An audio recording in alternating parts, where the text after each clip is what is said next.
Vous faites quoi exactement dans la vie? John Dillinger, je braque des banques. C'est une chose grave à dire à une fille qu'on connaît à peine. J'aime bien le baseball, le cinéma, les beaux vêtements, les voitures rapides. Et vous? Vous voulez savoir autre chose? In today's world, I'm not so sure we have justice. Now, there's no lack of injustice in today's world. I think back in the 30s, you know, though it's easy to say that times were different, times were radically different. There was the possibility of hope. There was the possibility of possibilities. There was infinite. I mean, nothing was sort of. There were no dead ends. There was always another avenue out. And today, unfortunately, because technology is, you know, outsmarted itself, we're kind of keep hitting these walls, you know. Well, you know, I think that they've come to be parallels now with this story, which we couldn't have seen beforehand.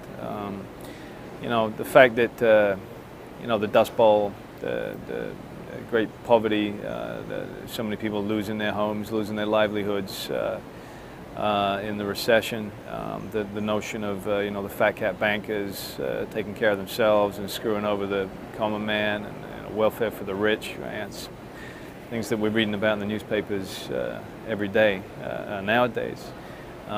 Difference being at that time there were the loopholes in the law where the likes of Dillinger could rob banks and break friends out of prison, cross the state line, and they'd get away with it, you know.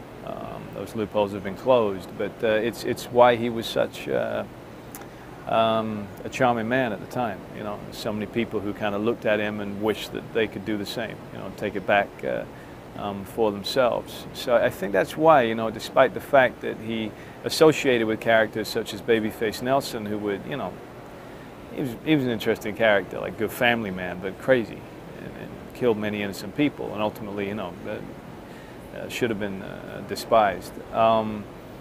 Dillinger always maintained this kind of mystery and this, you know, myth about him, almost like a Robin Hood. So people sort of wanted him to win, you know. There's very different levels of justice, you know. People felt like he was achieving some kind of justice because of the overall system, you know.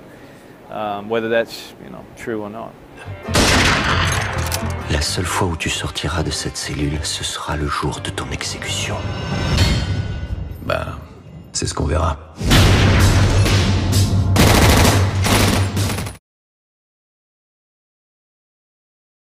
The greatest challenge really was to, I mean, when you're playing a true-to-life person, there's a tremendous amount of responsibility that you have to that person, even if he's not around, you know.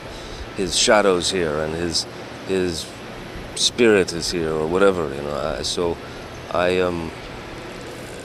just wanted to be able to make him proud. I wanted to do something that would make Dillinger feel okay about me playing him, you know, in a movie.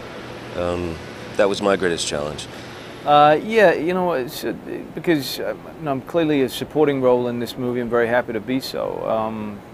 I was, you know, I knew that from the beginning. It's the movie about Dillinger, but Purvis had such a rich life and such a rich internal life as well. He was a very, very honorable man, very thoughtful man, a very unique and unusual kind of an FBI agent at the time.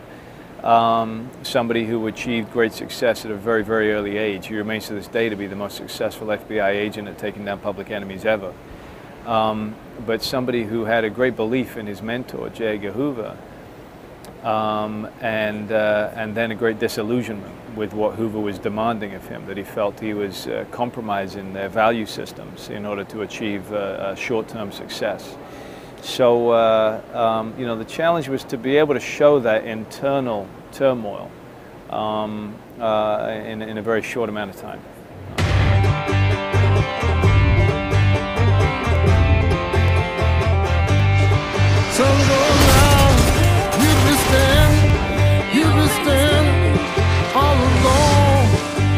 Et si on pouvait se tirer d'ici, tous ensemble? Tu veux faire ce voyage avec moi?